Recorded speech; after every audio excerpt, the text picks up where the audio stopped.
Imagine standing shoulder to shoulder with just a few hundred warriors, while an enormous enemy army stretches as far as the eye can see.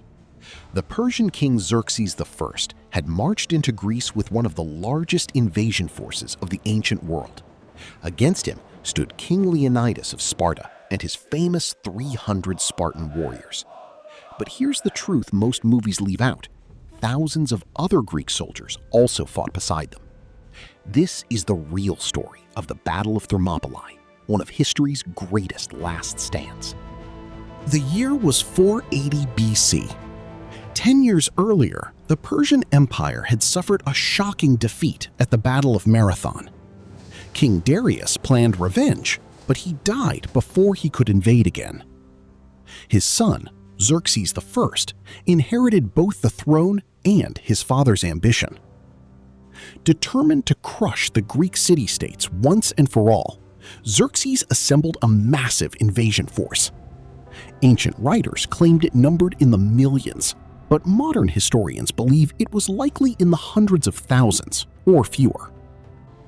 To reach southern Greece, the Persians had to pass through a narrow coastal passage called Thermopylae, known as the Hot Gates. Thermopylae was the perfect defensive position. On one side stood towering mountains, on the other, the sea. The narrow pass prevented the Persian army from using its full numerical advantage. A Greek alliance decided to make its stand there under the command of King Leonidas of Sparta. Leonidas brought his elite royal guard of 300 Spartans. They were joined by thousands of soldiers from other Greek cities, including Thespians, Thebans, Corinthians, Phocians, and others. Together, they prepared to face the mightiest empire of their time. When Xerxes arrived, he expected the Greeks to surrender immediately. Instead, they waited in silence. For several days, Xerxes delayed his attack, hoping fear alone would force the defenders to retreat. It didn't. Finally, Persian infantry charged into the narrow pass, but the Greeks fought in tight formations, using long spears, heavy shields, and disciplined teamwork. Wave after wave of Persian attacks crashed against the Greek line. Even the elite immortals, Persia's most feared warriors, failed to break through. The narrow battlefield erased much of Persia's numerical advantage. For 2 days, the Greeks held the pass. Then everything changed. A local man named Ephialtes revealed a hidden mountain path that allowed the Persians to outflank the Greek defenders. When Leonidas learned that his army would soon be surrounded, he made a difficult decision. He dismissed many of the allied troops so they could live to fight another day. But not everyone left. The 300 Spartans remained.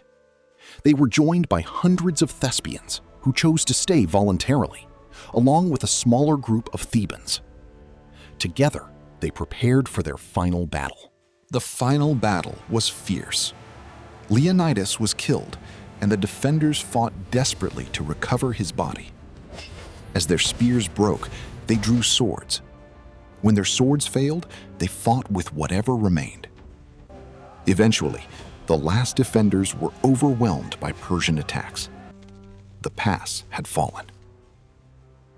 Militarily, Persia had won. But strategically, the sacrifice at Thermopylae inspired the Greek city-states to continue resisting. Only months later, the Greeks achieved a decisive naval victory at Salamis, followed by another major victory at Plataea, helping to end the Persian invasion.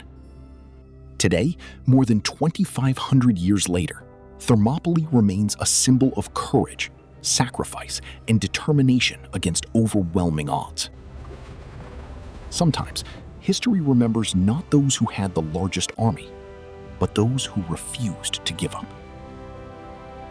If you enjoyed this historical documentary, don't forget to like, subscribe, and tell us in the comments which legendary battle we should cover next.